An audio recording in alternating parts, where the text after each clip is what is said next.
This week on the Communicators, a look at how members of Congress use technology and social media to inform their constituents about congressional issues. This week we talk with Democratic Representative Steve Israel of New York. Congressman Israel, what's your favorite way of communicating with your constituents? You know, in this environment, you can't have one favorite way. You've got to use them all. It's got to be integrated, it's got to be comprehensive, because not everybody follows one venue. And so in a district as diverse as mine in New York, there are some people that I communicate with through Twitter. There are others that I communicate through my e-newsletter. There are still others who still want a piece of paper, and so we still send frank mail. And so I've always believed that the success of communication in this day and age relies on having a pretty amply stocked toolbox and using all of those tools in an integrated way. Well, with the members of Congress, you seem to be a pretty active Twitterer. Can you give us an example of some of the ways you Twitter and to whom you Twitter? You know, I use several approaches.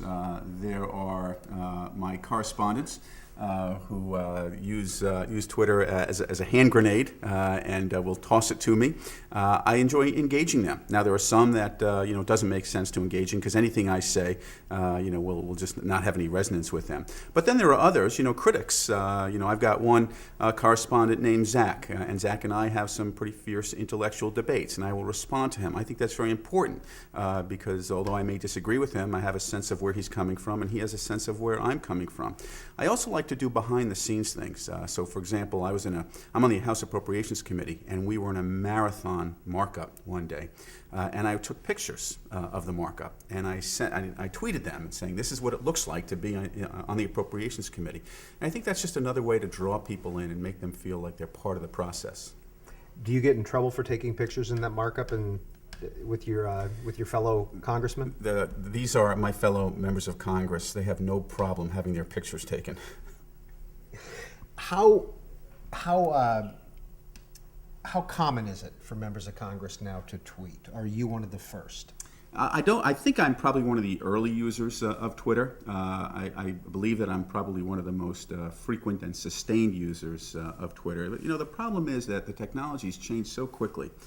For 200 years, most members of Congress communicated with their constituents in newspapers, in frank mail, and town hall meetings.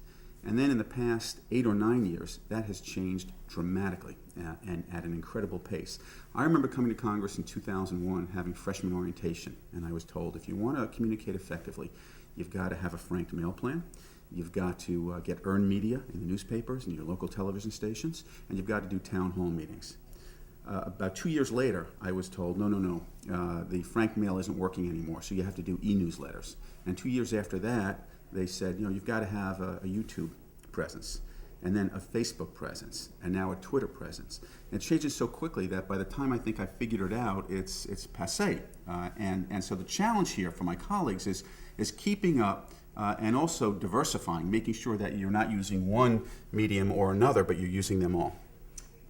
Are the rules of the House keeping up with the different technologies? There's always a challenge. The rules of the House sometimes can be antiquated and can make certain assumptions based on technologies that have already kind of gone out of business. So that one of the challenges is to make sure that you're keeping up not only with the technologies, but that the rules of the House are keeping up with those technologies.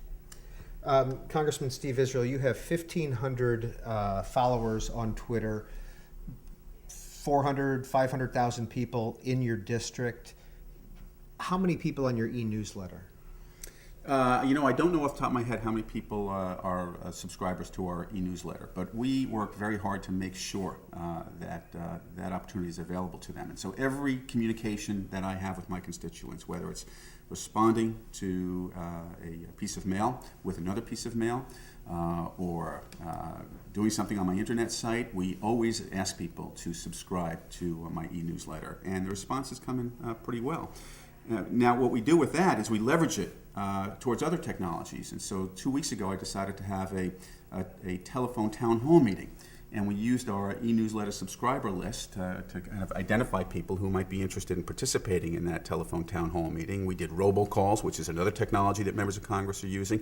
And the end result of all of that multifaceted strategy, was that we had over 5,000 people calling in to this teletown hall meeting on healthcare. Now, I represent a district that is very busy, very fast-paced. People don't always want to hear from their congressman.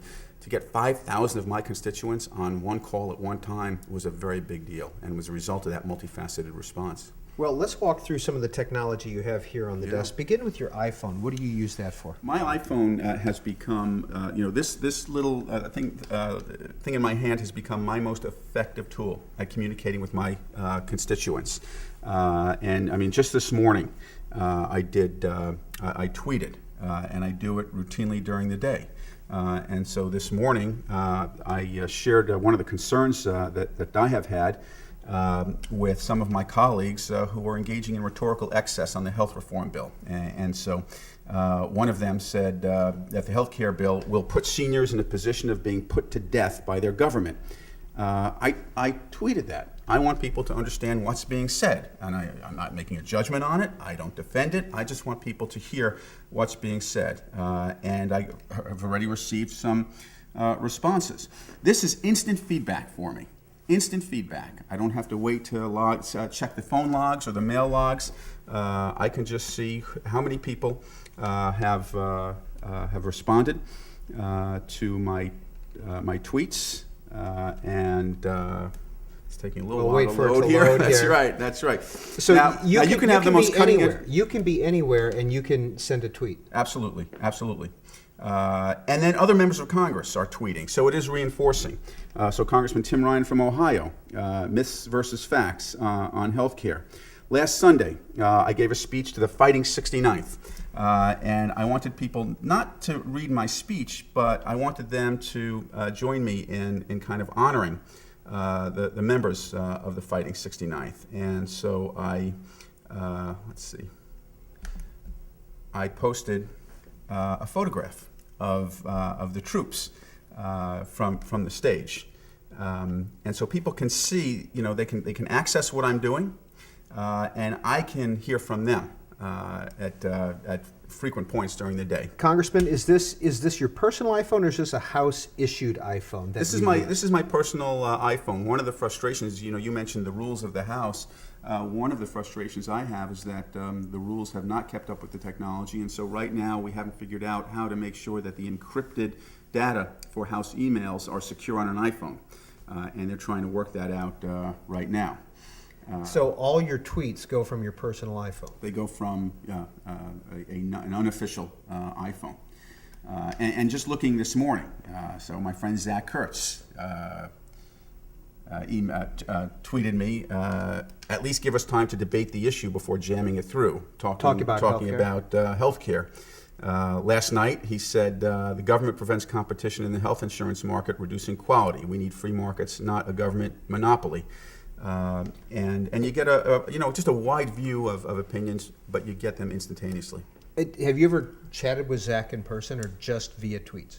Just via tweets. Now, I'm not sure where Zach lives. I mean, another frustration with this is that you're not always sure that you're talking with constituents, and that's a big deal for many of my colleagues, is that when you're tweeting, there's no way of knowing, unless you do some digging and you check, and there are ways on the iPhone to see what kind of background they have, but it's not immediately understood or apparent that some of your fellow tweeters live in the district, but I still enjoy the engagement. Congressman Israel, you also have on your official website, israel.house.gov, a video blog. Yeah. And how do you do that, and where do you do that? You want to see it? Sure. Okay. I don't want my internet site to be static. The whole point of the internet is to be up to date, to be timely. And so one of the things that I like to do is speak directly to my constituents. And this is the official House website? This is the official House website. Congressman Steve Israel, it's July 28th. Welcome to my video blog. I want to invite you to call a special dedicated phone line that I set up to leave your opinions on the health care reform bill that we are debating in Washington this week. It's very important to me that I understand your concerns, that I hear your questions, and that I'm aware of your opinions. So I invite you to call 202-226-4229. That's 202-226-4229. And let me know what you think the Congress and the President should do with respect to health care. One of the things that I'm focusing on right now is the cost of health care, and I just want to share some statistics with you. Since 2000, premiums for most Americans have doubled.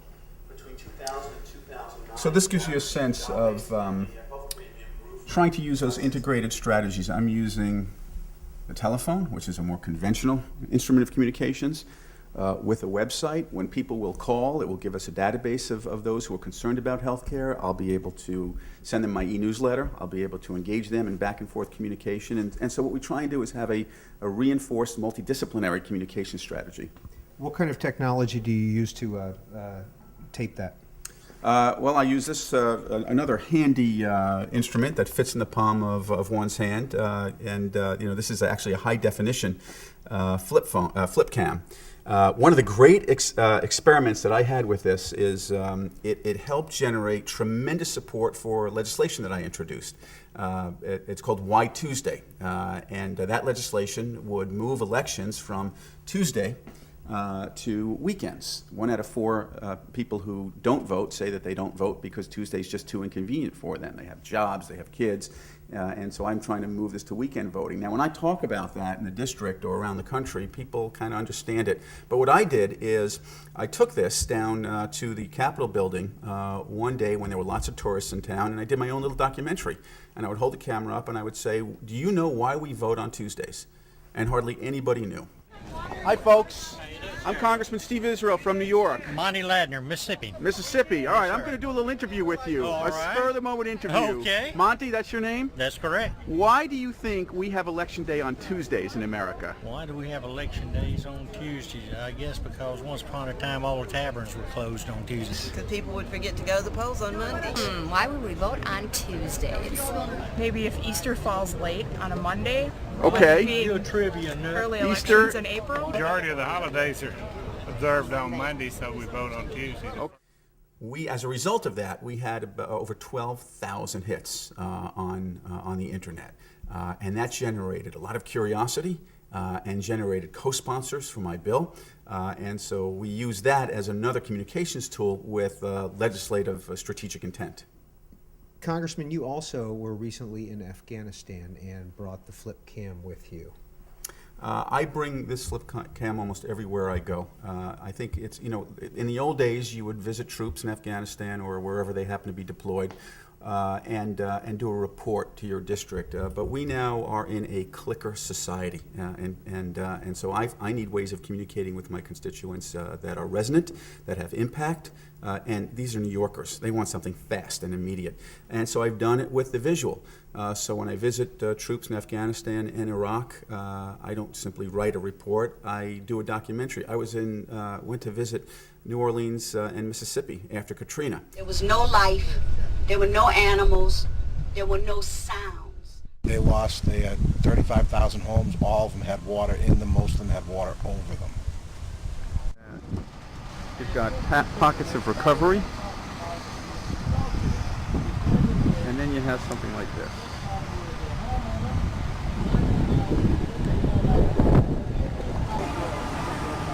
This is the lower 9. This is the levee that failed. Water came over this levee, swept down on this area, and completely washed homes off their foundations. So there's all this green space here, but this wasn't green space. This was blocks and blocks of homes. Now open space. I did my own documentary and took my flip cam around, interviewed people. It got a tremendous response. People can't really understand the devastation of Katrina without seeing it, and I made sure they were able to see it thanks to this. Is this house issued, or again, is this personal? This is house issue. Back to your website, Congressman, you've got right on your front page is your video blog, but then on the right-hand side, you've got Twitter, YouTube, and Facebook. And if you could click on the YouTube site, I want to show here where it says, you are now leaving the House of Representatives. We hope your visit was informative and enjoyable. Why does that message come up? Well, YouTube is not an official site of the House of Representatives, and so there are a whole series of firewalls that are built in to our messaging. And one of them is when, this is my house site is an official site of the United States Congress, sanctioned and approved by the Congress. But if you want to go to something that is not official, whether it's Twitter, YouTube, or Facebook, you literally have to leave the House official site. And so when you do, then you go to the YouTube site. You can click onto YouTube, and now I have this is my official YouTube channel. And so there's a whole series of floor speeches and other YouTube videos that I've been able to do. Including some C-SPAN video. Including, well, and that's my favorite kind. But here's another example of what I tried to do. I wanted to understand where my district was on middle-class economic issues. So instead of taking a poll, what I did is I took my flip cam out and went to a shopping center in Commack, New York, and asked people what their priorities are. As part of my middle-class success agenda, I've been traveling throughout my congressional district this August, talking to people about where the major economic challenges they confront. Gas prices, food prices, property taxes, college affordability, home care.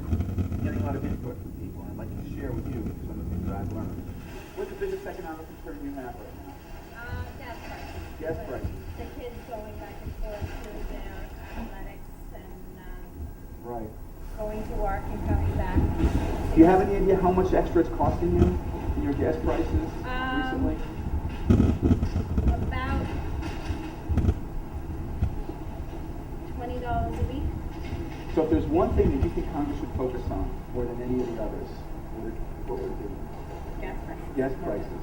Okay. What grade are you in? Going to high school? Okay, what do you do after high school, do you know? College. Congressman You Israel, able to how afford to often do send you do college? this? So we got It really depends on the impact of an issue. I intend to do this when I'm back in my district this August on the health care reform bill. I did it last August when the economy was really on everybody's minds. It still is, but the gas prices kind of reached a crescendo last August. And so, I do it depending on the impact of an issue. And I have to tell you that if I just, did a town hall and pontificated about gas prices, most New Yorkers, their eyes would glaze over. But doing it this way, getting that instant feedback and sharing it with my district has much greater impact. Can you put anything you want on your YouTube channel? On my YouTube channel, yes. On my official House website, no. It's got to be official. It can't be partisan or political. Right, but you can put the link to YouTube on Correct. your official site. Correct. Could you put campaign video on your YouTube page? No, not on the official YouTube page. Now, most of my colleagues, or many of my colleagues, have their own separate and distinct Facebook and YouTube campaign pages, as do I. But I'm not allowed to show you that on this computer. If you would, take us to your Facebook page, Sure. your official Facebook Sure. page. Again, And so, once again, we have to leave the House of Representatives. Did that take quite a while to get that, to be able to link up? Was that a rule change? It took about 5 seconds, which is about 4 seconds too long. And so this is my Facebook page, Is this a personal Facebook page or is this a government Facebook page? this is the official Facebook page, and so again, you get some good feedback. Abby, I want a public option. I urge you to vote yes. Congressman, in looking at your Facebook page or at your comments, I did note that there were some criticisms on here and that it's kind of a conversation that you're having. My district is the quintessential moderate district, and so whenever I communicate with my district, I'm going to get a diversity of opinion back. There are people in my district who are on the far left, there are people on the far right. Most of my district is actually somewhere in between. And when you represent a district like that, you have to be prepared for that kind of diverse opinion. And I think I have a responsibility to kind of flesh it out. I don't want to hear from just one side or the other side. And that's why I feel so passionate about making sure that we have all of these conduits to me, whether it's a telephone town hall meeting or tweeting me or the Facebook page or YouTube. The best best way I can hear that diverse range of opinion is by creating a diverse range of communications options for my constituents, making it easy for them to let me know how they feel. You've been in Congress since 2000. 2000. What were you doing prior? I was a local elected official in the town of Huntington, New York, and I had a small business. A technophile? Yes. I grew up in a house where my dad had a ham radio in the attic. Was always the first out to buy the next gadget and gizmo, and that's part of my DNA. You have over here, Congressman, above your TV here in your office, another gizmo. What is that gizmo? Well, this is another very effective way of communicating with my district. It's a teleconferencing technology. And so when we have groups of constituents in my office in Hop Hog, and I want to communicate with them and do it visually, they can come to the office. We have another unit back in the DO, and so I can talk to them in real time visually rather than just on a conference call. We also do it just for our own staff. We've got two separate staffs, but they're part of one team. And sometimes it makes more sense in terms of cohesion to have the staffs communicating with one another through this kind of technology. Your use of technology, has it altered the way you look at legislation that might be coming up, net neutrality or other legislative initiatives Absolutely. that might come up that are related? In a major way, and not simply with respect to issues like net neutrality, but we are now at a point where we can truly make government transparent. We can open government up to the American people. We've got the technology. And now it's just a matter of summoning the political will. So one of the bills that I'm working on right now would require that every Freedom of Information Act request filed with the federal government be posted on the internet so that the American people can see exactly what kind of information is there, who's requested it, and just open up government to a more transparent process. That's really been my focus as a direct result of these new technological breakthroughs that we have. Congressman Steve Israel, a Democrat of New York. We've been talking about technology and communications. Don't forget that you can view this and other programs online at cspan.org. You can also go to the site to find out how to get this program as a C-SPAN podcast. Tonight,